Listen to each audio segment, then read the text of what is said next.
Bueno, egunon, ni Markel naz, eta Tantai Baso Jabe kooperatibatik nator.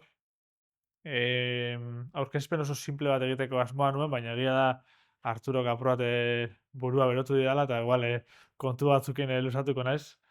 Iruditzen zait egune aproposa gaurkoa, bueno, elkartuko gara hiru pertsona ezberdin, ideia asko berdinak edo berdintsuak ditugunak, baina bakoitza bere alorretik dabil, eta desberdintasun txiki batzuk ere izango ditugu, eta horietan sakontzeko aukera polita izango da. Bueno, nortzu gara gu? Tantai sortu genuen 2023an, baina 2018an Errez Kooperatiba sortu genuen Aramaion, eta ibilbide berdina osatu duten bi kooperatiba dira. Orain bi kooperatiba ezberdindu dira, Errezek ikerketa egiten du, eta ikerketari babesa ematen dio, eta Tantaik basoak kudeatzen ditu. Baso publikoak eta pribatuak. Hiru bazkide motak osatzen dugu kooperatiba, baso jabeek, laguntzaileak izan daitezke norbanakoak, enpresak, elkarteak eta langileak. Bueno, hemen ez dut asko sakonduko, baina bueno, borobil honen tamainak egiten dio erreferentzia talde bakoitzak duen errepresentazioari edo duen indarrari erabakiak hartzerako orduan. 2018an sortu zen gure proiektu hau. Orduan testuinguru hau zen, gaur egun ere, Euskal Herriko ipar-mendebaldean gorriz ageri dira kanpoko espeziak, berdez bertako espeziak. Gorriz ageri den eremuan gainera basogintza eredua intentsiboagoa da, eta ematen hasi zen, eman zen, nolabait esateko, basogintzaren krisialdi oso handi bat. Leku batzuetan 2018an jo zuen goia, beste leku batzuetan apur bat beranduago. Urteak zeramatzaten hainbat ikerlarik esaten ekosistema kudeatzeko eredu hori zaurgarriegia zela eta sortu ahal zituela hainbat arazo. Aurreikusten ziren hainbat prozesu eman ziren, eta nolabaiteko kolapso bat eman zen basogintzan. Hasieran banda marroiak fuerte eragin zuen pinudietan, oraindik ere eragiten du, baina hori gutxi ez eta beste hainbat gaixotasun ere sartu dira. Pinua gaixotu zen, Douglas izeiare gaixotu da, Lawsonak ere gaixotu dira, eta bata bestearen atzetik landaketa simplifikatu edo baso simplifikatu horiek gaixotzen ari dira. Horrek ezin egon handia sortu zuen, askotan aipatzen dugu 2018, 19, 20 horretan, bataz beste astean hitzaldi bat ematen ari ginen, honek esan nahi du, honek ardura handia sortzen zuela jendartean, asko hitz egiten zen honen inguruan, eta asko polarizatu zen, olako momentuetan gertatu egiten bezala, babesaren eta ekoizpenaren arteko dikotomia hori. Ordura arte ere basoak horrela ulertzen ziren, ekoizpenerako babesak edo ekoizpenerako basoak edo babeserako basoak, eta guk aldendu nahi izan dugu dikotomia horretatik, eta ez gara erdigunean kokatzen, baizik eta dikotomia horretatik kanpo egoteko asmoz sortu dugu gure proposamena. Sarrik hartzen dugu irudi hau, hitzaldietara, irudi honetan azaltzen da FAOko iturrien arabera 1980 eta 2015 urte artean munduko ze herrialdetan egin duen basoazalerak gora eta ze herrialdetan egin duen basoazalerak bera. Ez da ezer berria, badakigu iparralde globala, hegoalde globalaren kontu bizi dela, ez baso lehengaietan soilik edo baizik eta orokorrean lehengai dagokionez, uste dugu badugula ardura Euskal Herri mailan kontsumitzen dugun hori guk ekoizteko, aldi berean kontsumo ereduak aldatu behar ditugu, gutxiago kontsumitu behar dugu, beste modu batera kontsumitu behar dugu, eta batez ere, edo horrekin batera, beste modu batera ekoiztu behar dugu. Urte hauetan, proposamen desberdinak egon dira, beste espezie batzuen bitartez basogintza egiteko, beste espezie batzuren bitartez ustiatzeko basoak, eta uste dugu, arazoa ez dela horren beste espeziea bera, baizik eta eredua. Hau da, eredu intentsiboak lurra pobretu du, ekosistemak ahuldu ditu, espezien aniztasuna murriztu du, eta guzti horrek egoera zaurgarria edo aldakortasun handiko egoera honetan eragin du baso askok nolabait porrot egitea. Guk ordezko basogintza eredu bat proposatzen dugu, arazo hauek eta asko laburtzen ari naiz, ez nuelako hemen asko sartu nahi, landaketen gaia nahi dudalako sakondu gaurkoan. Azkenengo mendean, arazo hauek eta ardura hauek oso orokorrak izan diren heinean, sortu dira basogintza eredu alternatiboak edo bestelako basogintza ereduak munduko hainbat lekutan. Eta badago liburu bat, egiten duena apur bat guzti hauen errebizio bat. Ez dira guztiak berdinak, desberdinak dira, baina guztiak hartzen dute oinarritzat ekosistemako prozesu naturalak errespetatzea eta baliatzea, hoien kontra joatea baino. Labur esan da. Guretzat eredugarrienak izan direna, Continuous Cover Forestry edo Prosilba izan dira, formakuntza hasi genuen Erresuma Batuan, eta ondoren Frantzian eta Alemanian ere desente mugitu gara, Belgikan ere, eta batez ere azken 3 hamarkadetan asko landu dira bestelako basogintza ereduak eta emaitza oso onak atera dituzte. Gure helburua da emaitza hoiek edo eredu hoiek ondo aztertu, horiekin ikesi eta Euskal Herrira ekartzea baipatuko dudan oreka baten bila aritzeko. Hasi gara pixkanaka hainbat lan euskararatzen, badago pertsona bat Christine Sánchez izena duena, Belgikakoa da eta Prosilba basogintza ereduan erreferente handienetariko bada, otsailean hona ekarri genuen eta formakuntza bat eman zuen. Berak idatzi du liburu bat Prosilba basogintzaren inguruan eta guk euskararatu egin dugu, garrantzitsua iruditzen zaigulako informazio guztia hau ekartzea, guztiok eskuragarri izan ditzagun. Oso labur esan da eta izugarri simplifikatuz, zein da helburua ekosistema oso simplifikatu batetik, hau da, kanpoko espeziez osatutako monolaborantza batetik, non guztiak tamaina berdina duten, espezie berdinekoa diren, genetikoki oso gertukoak diren, horrelako ekosistema simplifikatu batetik, eta arraseko mosketa bidez edo guztiak batera mozten diren batetik, hortik ekosistema konplexuago batera pasatzea. Nola irudikatu dezakegun ekosistema konplexu hori? Bertako espeziek osatzen dute, adin eta tamaina desberdinetako zuhaitzek, espezie desberdinetako zuhaitzek, eta ustiaketa bat eman edo ez, kudeaketa bat ematen baldin bada, mosketa horiek oso lokalizatuak dira, eta mosketa bat egiten den bakoitzean garrantzia berdina hartzen du biodibertsitatearen babesak edo ekoizpenak. Gero azalduko dut hori nola egin daiteke. Alor ekonomikoari garrantzia ematen diogu, askotan jabetza pribatuak kudeatzen ditugulako, eta pertsona desente ari delako aldaketa hori egiten, lehen pinudiak edo beste baso batzuk zituzten, eta orain aldaketa bat egiten ari dira, hainbat arrazoigatik. Arrazoi nagusiak dira, lehen aipatu dudan bezala, basogintza eredu horren, azkenengo 100 urteetan, Euskal Herriko eremu baten nagusitu den basogintza eredu horren porrota, bestetik eman dela ere generazio aldaketa bat, beharrak eta sentsibilizazioak ere desberdina dira, esperientzia hortxe daukagu ikusteko egin duguna ez dituela emaitza ekologiko onak eman, eta guzti hori kontutan hartuta, eta perfila zein den kontutan hartuta, askotan azpimarratzen dugu emaitza ekonomikoan ere. Basogintza eredu honetan mosketak egiten dira 10-15 urtean behin baso horretan, etekinak kopuru txikiagoan ateratzen dira, baina modu jarraitu batean, eta seguruago batean. Frantzian adibidez, jabe pribatu gehienek eredu hau hartzen dute, eta jabe publikoak izaten dira askotan, arraseko mosketa bidezko basogintza eredu bat praktikan jarri aldutenak. Gaitasuna dutelako, inbertsio hori egin, inbertsioa ez da insegurua, orain gertatu den bezala pinudi bat gaixotzen denean, inbertsio hori galtzen duzulako, eta gainera urte asko itxaron behar direlako, eta orduan generazio batek landaketa egiten du, eta espeziek, espaldin bada pinua, baina baldin bada orain ditugun bezala 70-80 urteko espeziak, urrengo generazioak ez, urrengoak jasotzen du etekin hori. Esan bezala, gu estaldura jarraituko basogintza ereduan zentratuta gaude, hau aipatzen dut, iruditzen zaigulako ekonomikoki ere aukera oso aproposa izan daitekeela. Basogintza eredu honen gakoa ekosistema ulertzea da.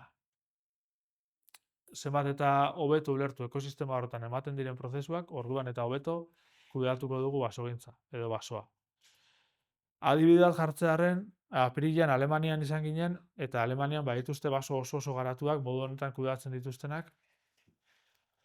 Eta hain garatuta dituzte, egon ginela baso baten, ez da zenbat hektarea zituen, izango zituen 1000 hektarea.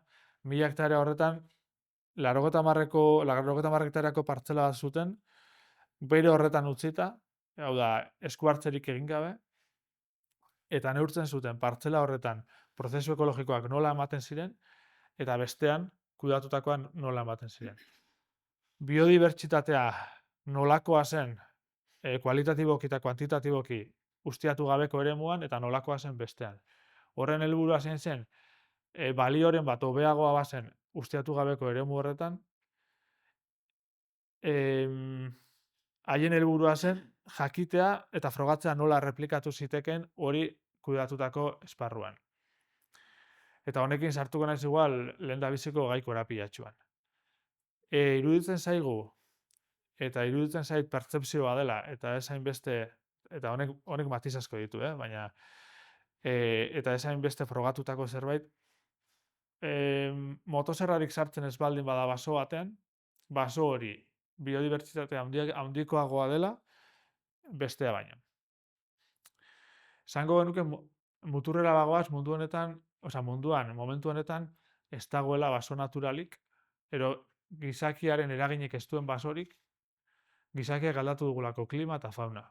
Klima eta fauna aldatzen baldin badugu, basoak goiti bera aldatzen dira. Hau da, gizakirik ez balego, eta utziko genuen baso bat bere horretan, ez litzateke izango inondik inora gaur egun dena, bere horretan uzten dugun horretan. Honekin esan nahi dudana da, esku hartzeak egin daitezke basoaren egoera hobetzeko.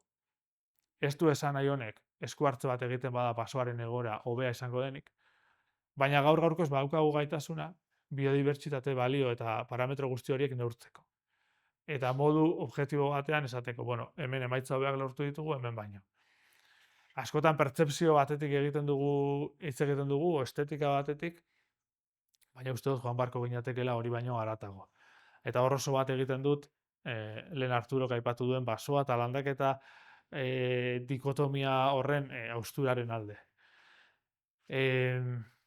Iruditzen zait dikotomiak orokorrean edo bi kontzeptuen arteko talka horiek ez direla aberasgarriak gaian sakontzeko, eta basoak eta landaketak bi kontzeptu horiek ez dutela ondo bereizten benetan esan nahi duguna. Hau da, basoak izan daitezke oso simplifikatuak eta funtzioak betetzen ez dituztenak, hau da, eukaliptadi batek ez du inongo zerbitzurik ematen, papelerako eguraz gain, eta basoak izan daitezke hori baina askoz konplexuagoak eta eman ditzakete ekosistema zerbitzu pila bat eta bete ditzakete funtzio pila bat. Tartean badago gradiente oso handi bat. Hau liburutik atera dut, Kristinen liburutik, eta adierazten du ze arrazoi egon aldiren basoan zuhaitzak mozteko, baina iruditzen zait gehiegi sakondu beharko nukela honetan adierazteko, baina labur esan da, basogintza eredu honek lortzen duena da, helburua da baso egonkor bat sortzea, baso heldu bat sortzea, hainbat urtean behin mozketak egitea, oso zuhaitz gutxi mozten dira, balio ekonomiko handia dutelako, eta hau garrantzitsua da. Moztuko den zuhaitz batek balio ekonomiko handia baldin badu, langileen baldintzak asko betzen dira, basoko lanak aldatzen direlako, errentagarritasuna asko handitzen da, horrek ahalbidetzen digu mozketa txikiagoak egiten, inpaktu baxukoagoak, eta gainera, basogintza oso errentagarri bat denez, askoz gehiago zaintzen da ingurua. Gaur egungo basogintza eredua ez da batere errentagarria, oso larri dabil ekonomikoki, langileak asko estutzen dira, lana gaizki egiten dira, pistak ez dira ondo zaintzen, eta bar. Eta guzti horiek nahi ala ez, badu eragin bat. Guzti hau, eta guzti honetan asko sakondu daiteke, eta gero nahi baduzu sartuko gara kontzeptu sakonagoetan, baina guk nola egikaritzen dugu, nola egiten dugu lan. Lehenik eta behin. Arraseko mozketa bat egin bada, batzuetan landaketak egiten ditugu eta beste batzuetan ez. Hau da, berezko basoa datorren lekuan, indar handiz baldin bat, ez dugu landaketarik egiten, eta bestela bai. Eta hemen lehenengo provokazioa. Landaketak egiten ditugu beti ilaraka. Hasieran ez. Hasieran egiten genituen, ausaz, leku batzuetan, izan ditugu esperientziak ere hasiak botaz, gauza desberdinak eginez, berdinera itzuliko naiz. Eta lehen Arturok ere aipatu du, landatu edo hasia bota. Emaitza kategorikoak ematen dituena iruditzen zait askotan ez dagoela zuzen. Hau da, dana izan daiteke baldin eta zergatik egiten ditugu landaketak ilaraka. Bueno, landaketak ilaraka Euskal Herrian historikoki askotan egin izan dira. Adibidez, Gorbeako Aristietara joaten baldin bagara, asko landaketan ilaratan egindako landaketak dira, pasatzen dena da, basoak 50 urte dituenean ja oso zaila dela, hori antzematea ez baldin baituzu beste referentzia batzuk. Hau Bizkaian egindako landaketa bada, leku honetan, berez etorritako zuhaitz asko zeuden, orduan, ilarak egiten ditugu, ilar arteko eremu hori ez da ukitzen, ero ez da desbrosatzen, honen bidez lortzen duguna da, orkatzen kalteak asko gutxitzea, orkatzai asko kostatzen zailako, edo gehiago kostatzen zailako batetik bestera pasatzea, lan baldintzak izugarri hobetzen dira desbroseak egiterakotan, desbroseak egiten ditugulako goitik bera fila hori desbrosatuz, desbroseak egiterakotan askoz landare gutxiago kaltetzen dugu, zelen gure kasuan ausaz egiten genituenean batera eta bestera ibili behar ginen, hemen pixka bat desbrosatu, han beste bat, azkenean bidea desbrosatu behar duzu, lan baldintza horiek duinak izan ditezen, bestela guzti egiten zara, estropozu egiten duzu, eta asko kaltetzen genuen berezko landareria. Zer esan behar nuen, horretaz aparte. Eta gero lanak asko ere merkeagoa dira. Guk lanak egiten ditugu asko pribatuentzat, ordaindu egite dituzte lanak, eta hektarako 500 euro edo 700 izan, asko baldintzatzen du. Kontutan izan, etorkizunean basoa osatuko duten zuhaitzak, igual zuhaitz bat izango da hau, eta beste bat izango da hemen dagoen bat, eta beste bat izango da hor, hau da, ilaratan landatzeak ez du esan nahi basoa ilaratan egongo denik, hemendik 50 urte inondik inora. Eta kontzeptu bat ez duan oso ondo ulertzen, zergatik ulertzen dugun horrela, azalduko du geroago agian, Oso modu simplifikatu baten azalduta, ilara hauek egiten baldin baditugu, eta 10 urtera mozten baldin baditugu batzuk, eta mosketak modu konkretu baten eginda, askuntzak, desberdindu egiten dira batenak eta bestearenak, eta gainera, bertako zuhaitzak hasten dira puntu desberdinetan, eta 25 urtera berriro mozten ditugu batzuk, oso zaila da ilarak ikustea horrelako baso baten. Eta berriro noa, hasierakora. Aldagai serioak behar ditugu horrelako baieztapenak egiteko. Hau da, pertzepzio bisual bat ez da nahikoa nire ustez justifikazio ekologiko bat egiteko. Ekologiaz ari baldin bagara, ekologiaz ari gara, eta estetikaz ari baldin bagara, estetikaz ari gara. Hori iruditzen zait, desberdina dela. Baldin badago demostratzerik ekologikoki desberdina dela edo gutxiago balio duela, hor hartuko genituzke neurriak. Gero aipatzekoa ere, bertako askotan landatzen ditugu 600 zuhaitz hektareako, baina hortik 25 urtera egon daitezke 1500. Hau da, berez etorritako zuhaitzak osatzen dute zuhaitz baso hori ere. Basogintza eredu honetan beraz landaketak oso gutxitan egiten dira. Guk egiten ditugu, eman delako krisi hau, moztu delako 1000 hektarea oso urte gutxitan, eta eremu batzutan, igual bir sortzea ez delako nahiko handia. Baina bestela normalean, zuhaitz bat botatzen denean, zuhaitz horrek zulo bat sortzen du, eta zulo horretan, berez etortzen da landareria. Hemen eskerran badugu aritza bir sortuta, eta eskuinean pagoa. Atzera bueltatuta landaketara, guk oso espezie gutxi sartzen ditugu, eta ez dugu inoiz egiten landaketa bat 6, 7, 8 espezierekin.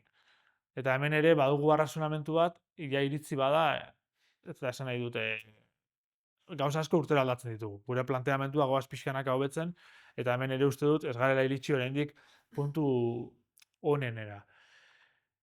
Badago arrisku bat landaketetan, eta da basoetako genetika ahultzea. Eta horrek ematen digu beldur handia. Adibidez, orain arteko dikotomia horretan egiten zirenean, landaketak ero ekoizpenerako, ero babeserako, mintegi oso gutxi egonda bertako espeziak sortzen zituenak, eta askotan guztiek hartzen zituzten hasiak leku berdinetik. Ba, eskurra mungiatik, edo murgiatik, edo garraldatik. Eta hori kriston arriskua da. Hau da, hartzen baldin bagara, Euskal Herriko eremu handi batean, leku berdinean hartutako eskurrak sartzen, kalte gehiago egingo diogu agian, eta hau pertzepzioa da, naturari on baino. Ero otxalizarrak azten baldin bagara, leku baten hartutako otxalizarrak leku guztietan sartzen, igual kalte handiago egingo diogu. Zergatik izaten dut, baditugu espezie adibidez aritzak, ero kuerkusak baditugu espezie pila bat, haien artean hibridatzeko joera handia daukate, eta baiara bakoitzeko aritz bat, desberdina da ondoko baiarako aritzekin konparatzen baldin badugu genetikoki. Eta honek sortzen du, adibidez, lizarrak orain gaixotasun oso larri badauka, txalara fraksina izenekoa, eta hasi dira lehortzen lizarrak. Zer gertatzen da, ikusi da leku batzuetan, batzuk irauten dutela. Genetika konkretu batzuk irauten dutela. Zein izango litzateke basogintza eredu intentsiboaren estrategia? Horiek hartzea, hasiak horiei hartzea, eta guztian horiek landatzea. Horiak atxos handi balitzateke, hartuko zenuke genetika murriztu bat, landatuko zenuke guztian, eta simplifikatuko zenuke genetika hori, eta beste arazo bat baldin badator, masa hori ez da gai izango arazo hori erantzuteko. Bizirik geratzen diren lizarrak, genetika oso desberdina dute bata bestearekiko, eta garrantzitsua da, nola esan,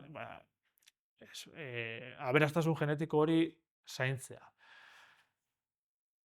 Batez ere, aritz kanduduna eta aritz kandugabea landatzen ditu. Udazkenero, esfortzua egiten dugu, paso desberdinetara joan eta eskurrak biltzeko. Orduan, gaur egin baldin badugu aramaion landaketa bat, dauzkagun eskurrak dira lehintz gatzagakoak. Eta egin baldin badugu elgean, hartzen dugu osaetako eskurrak. Eta iruditzen zait hor gako oso garrantzitsu bat dagoela. Ezin dugu hori espezie guztiekin egin, orduan ez dugu otxalizarrik landatzen, ez dugu ostasurik landatzen, eta gainera, guk sortzen duguna ez da etorkizuneko basoa. Guk sortzen duguna da estaldura bat. Eta sortzen dugun baso horrek irango ditu 1000 urte. Eta landatzuko ditugun zuaitzak, batzuk irango dute 5 urte, besteak 10, besteak 50, baina sortzen dugu ambiente forestal esate zaio gazteleraz, eta horrek sortzen du ekosistema bat zeinak erakartzen dituen hasiak eta erakartzen dituen espeziak. Nola, lehen aipatu duzu adibidez eskurra. Eskurra eskin osoak banatzen du batez ere. Beste espezie batzuk ere bai. Basoa landatzen duzu eta sorbusak, direla otxalizarrak, ostasuriak, beti datoz. Beti. 5 urte, 10 urte, 20 urte, tardatu dezake. Baina datoz modu naturalago batean eta sakabanak eta osasuntsuago bat egiten ekologikoki. Horregatik esaten dugu, egiten dugu iaratan landaketa, eta landatzen dugu espezie bat, eta landatzen dugu espezie bi. Ekologikoki larriagoa da, baieztapen bat baldin badago, non daude frogak. Esan nahi dut. Gure helburua da biodibertsitate oso handiko basoak sortzea.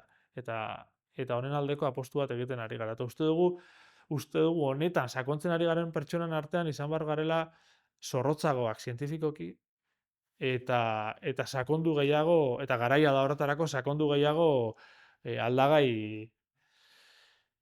indartsuetan iruditzen zait. Hau aipatzen dut gaur izan daitekelako honetaz hitz egiteko eta ikasteko foro apropos bat. Hurrengo urteetan, baso honek ditu 15 urte, Aramaion dago, hainbat lan egiten ditugu. Egiten ditugu adibidez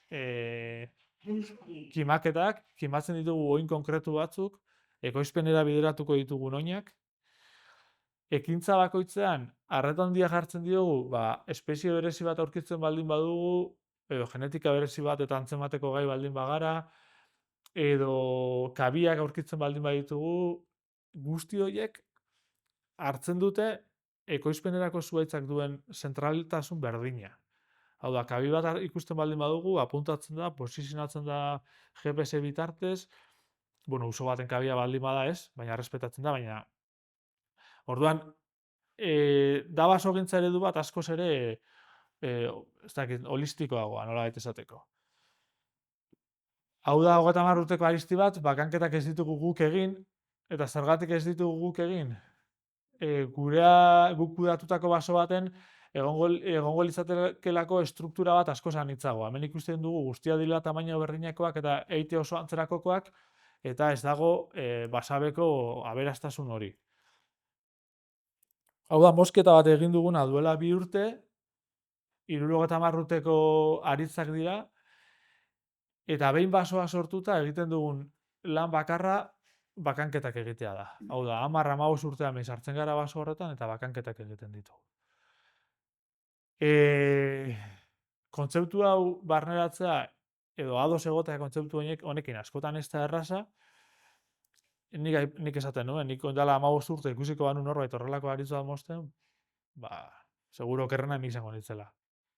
Baina gaur egun ni ari naiz horrelako aritzak mozten.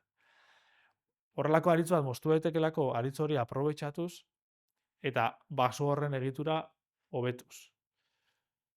70 urteko aristi bada. Aristi nahiko pobretu bat guztiek dutelako oso tamaina antzekoa, espezialistasuna ez da oso handia, aritzen kalitatea Europa kontutan hartuta onenetarikoa da, Euskal Herrian badugulako klima oso on bat eta genetika oso onak, eta genuen erronka bat, badelako hainbat erronka zeuden, baina okilen komunitateak indar handia du horretan, eta okil ertainari habitat berriak sortzea ere bazen helburua, horretarako diametro desberdintasunak behar dira, lehen aipatu da pagadietan ere, berez etorritako baso bat izan daiteke oso antzua, bere horretan. Eta antzutasun hori, aberastasuna behar du, antzutasun hori horri buelta emateko, eta aberastasuna hori torri daiteke esku hartzen bitartez edo esku hartze gabe. Guk esku hartzak egiten ditugu, esan beharra dut, kudatzen ditugun baso guztietan ez dugula zura ekoizten. Batzuetan bai, beste batzuetan ez. Maldak baimentzen baldin badu, lekuak baimentzen baldin badu, eta jabeak nahi baldin badu. Basogintza eredu aplikatuz, zeharka sortzen dira milaka hektarea ukitzen ez direnak. Ukitzen ez direnak motosarra bidez. Bai egiten dugu batzutan, baso batean ikusten baldin badugu, basoaren egitura estela ona edo hobetu daitekela, igual joaten gara motosarrarekin, bakanketa bat egin eta guztia lurrean izten da, egurria sortzen da eta baso horren egitura hobetzen da. Hori zer gertatzen da adibidez, artadietan. Kantabriar isurialdeko artadiak oso modu intentsiboan ustiatu dira, berez etorri dira, naturalizatu egin dira, baina egoera oso zaurgarrian daude haietako asko. Biodibertsitate maila baxuan eta abar. Ekintza batzukin hobetu daiteke, baina ekintza egiteak bere horretan ez du ziurtatzen hobetuko denik. Eraztunketak edo beste hainbat gauzak egiteak garrantzia oso handia hartzen du basogintza eredu honetan, eta aipatu dudan bezala, Frantzian ere urte asko daramatzate honetan, eta ekintzak egin ostean, egiten dira azterketak, ikusteko basoaren egitura nola hobetu den, ekologia nola hobetu den, eta hobetu ez baldin bada, neurriak hartzen dira kasu horretarako. Hemen ez du sakonduko, baina gakoa da bakanketak nola egiten diren, bakanketak egiteko modua erabat ezberdina da, gaur egun egiten ditugu, edo orain arte egin diren bakanketak beste modu batera egin izan direlako. Hemen daukagu adibidez pagadi bat, gero horretan ez dut esango eukaliptadi badenik, baina bada ekosistema bat ez duena ia inongo aberastasunik. Berez etorriketako pagadi bada, landaketa bada, ez, bertako basoa da, bai, berezko basoa da, bai, ekologiko kiona da, ez, hor aurreko dikotomia horren austura. Guztia daukate tamaina berdina, ez dago beste espezierik, lehorteak datozenean horrelako basoak oso zaurgarriak dira, ez dutelako adaburirik, oso estu daude bata bestearekiko, horrek sortzen du lehorte handietan kalte handiak izatea, gaixotasunak baldin badatoz ere baso zaurgarriagoak dira, biodibertsitate aldetik ez dute horrenbesteko baliorik, eta hemen bakanketa egin dugu, hemen pago hau libratu dugu esaterako, eta pago bat 100 urterekin izan daiteke horrelakoa, da izan daiteke horrelakoa. Edo askoz handiagoa. Eta kudeaketarekin lortu dezakegu guzti hori moldatzea. Hau da, nolabaiteko aldarria da esateko, ez dugu ikusi nahi gizakia ekosistemaz kanpoko elementu bat gisa uste dugulako 21. mendean eta batez ere Euskal Herrian privilegiotik besterik ezin dugula egin hori, hau da, hori egin dezakegu eta guztia beste leku batetik hartu, eta hala eta guztiz ere ez ditugu ekosistema naturalak sortuko, iruditzen zaigu esku hartzeak egin behar ditugula, baina beste ikuspegi batetik. Hau da, ez zura ekoizteko behar hutsetik, baizik eta ekosistema zerbitzu guztiak ekoizteko ikuspegi batetik. Hau da baso bat pixka bat garatuagoa, eta ikusten dugu nola ja tamaina ezberdinetako basoak zuhaitzak sortzen diren, nitxo edo leku desberdinak sortzen diren, espezie aniztasuna ugaritzen den ere, eta pixkanaka basoak hartuko luke baso heldu horien itxura bat. Badaude Europako hainbat herrialdetan hirigunetatik oso gertu kudeatzen diren basoak ere, Araban ere baditugu, eta badira baso batzuk, egunerokotasunean jenteak baliatzen dituztela perretxikoak hartzeko, kirola egiteko, aisialdiko beste jarduera batzuk egiteko, eta esan beharrik ez da, lehen Arturo aipatu du, karbono finkapenean hobekuntza oso handiak ematen dira, uraren zikloan hobekuntza izugarriak ematen dira, biodibertsitatean ere bai. Honekin ez dugu esan nahi, eta lehen aipatu dut, eta espada esango dut, ez dutenik egon behar, motozerrarik ez dute esango esku hartzerik gabeko, ze hori iruditzen zait utopikoa dela, baina motozerrarik gabeko basorik egon behar ez denik, bai. Baina modu honetan ere lortu daitezkela helburu oso aproposak, ere bai. Hau da azkenengo bidaiko baso bat, baina Araba ere izan zitekeen, Euskal Herri mailan egia Araba eta Nafarroa direla agian baso garatuenak edo dituztenak, eta lur oso aproposa dituztenak, eta itxura hau dauka ustiatzen den baso batek. Badira baso batzuk, atzo egin genuen bizita gidatu bat, kudeatu dugun baso batera, aurrekoan ere joan nintzen 30 pertsonekin, eta mosketa bat egin berri dugu duela 2 urte, 30 pertsona buelta bat eman genuen basotik, irten ginen basotik, eta galdetu nien konturatu zaret, eta esan ziaten zer, mosketa bat egin berri dela. Eta inork ez zuen antzeman mosketa bat egin barri zela. Hori da helburua. Mosketa bat egiten denean, inork esan antzematea, mosketa hori egin dela. Eta, aipatu dut, hau ere akarri ditut Alemaniakoak, aurten egon garelako, eta probat iruditzen zaidalako aproposa dela, baina hemen ere baditugu horrelako basoak. Mosketa bat egiten denean, adibidez, zuhaitzena da burua eta enborraren zati bat basoan uzten da, egurriak sortzeko, tamaino desberdinetako egurriak sortzeko, eta abar, eta abar. Hau da, basogintza eredu honek, eredu hau garatu daiteke nahi beste edo albeste. Eta hau gazteleraz dago, baina badago pertsona bat, Froilán Sevilla izena duena, Burgosen daramatza urte pila bat, basogintza eredu honen bitartez, basoak kudeatzen da, basogintza eredu hau babesten, 1000 hektareak kudeatzen ditu berak. Hau bada baso bat, Frantziakoa, eta berak esaten du, las diferencias de clima especio pendiente son disculpas. La principal causa de que en el noroeste ibérico no tengamos los espectaculares bosques centroeuropeos es la tradición selvícola y no tanto el medio geoclimático. Hau da, beste modu batera esan da, potentzial oso handiko basoak ditugu hemen, klima oso ona daukagu, Gipuzkoan zer esanik ez, baina azkenengo urteetan egin den basogintza intentsiboak ekarri ditu nolabait gure ekosistema guztiak lehenera. Eta lehen aipatu ez duan gauza bat, aipatuko dut, da desbroseena, edo sasiarena.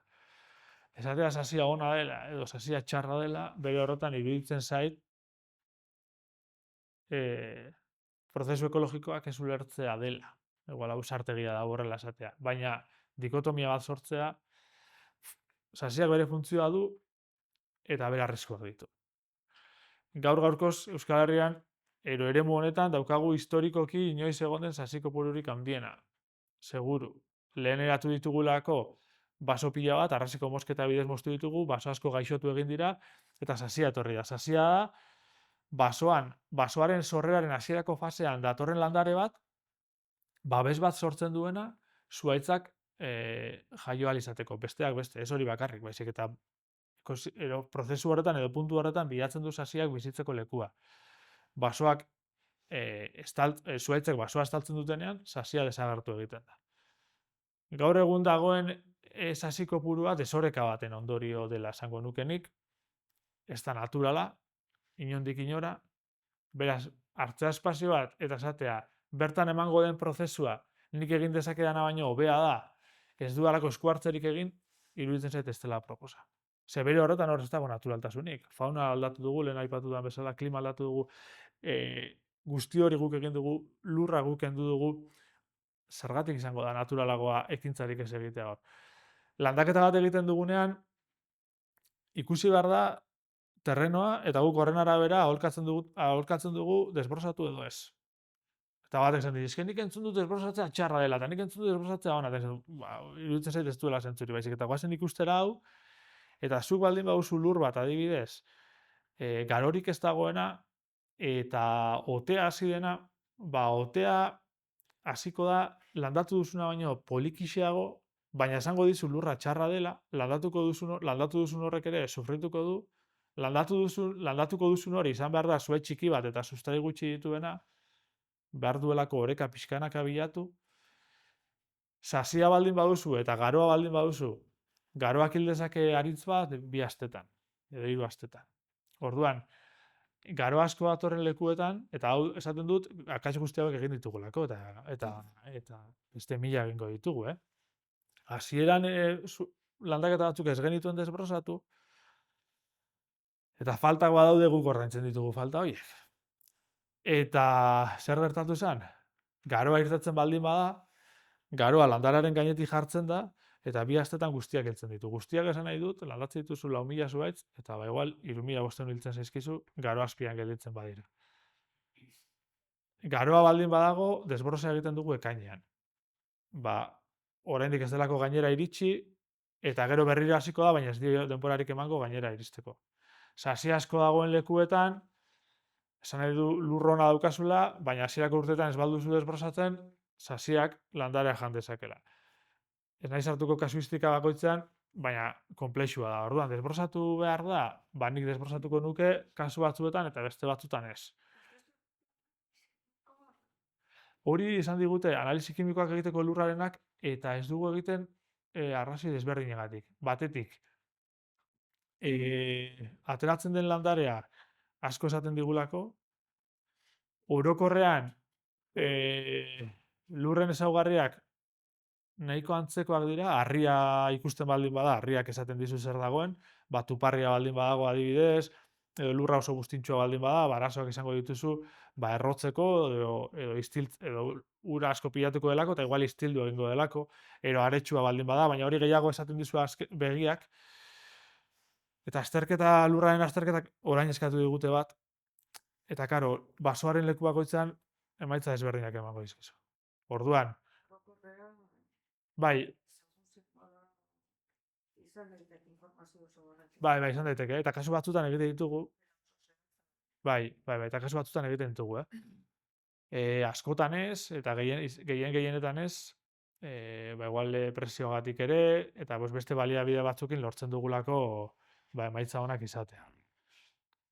Baina, pixka bat, helarazi nahi nuena da gure apostua dela ekosistema erresilienteak sortzea, bertako espeziak landatzen ditugu bakarrik, bertako espeziak direlako ondoen egokitzen direnak, saiatzen gara ahalik eta gutxien landatzen, alata guztiz ere asko landatzen dugu, urtean landatuko ditugu 80 hektarea, baina kudeatzen ditugu 3.000, 4.000,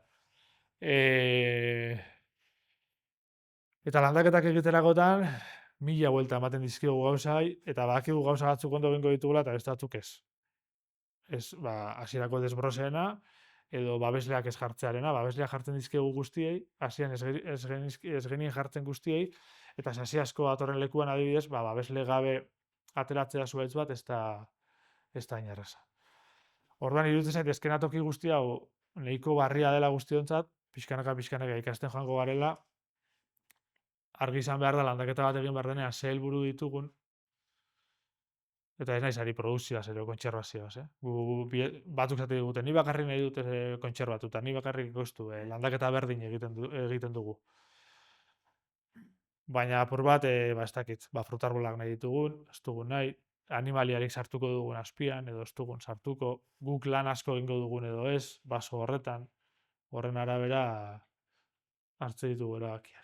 Uste dute zabalik utzi ditudala eztabaida lerro batzuk, beraz, zuen ekarpenak nahi baldin baduzue, edo gero, ez dakit, ze formatu hartuko duen honek, baina hitz egingo dugu lasai.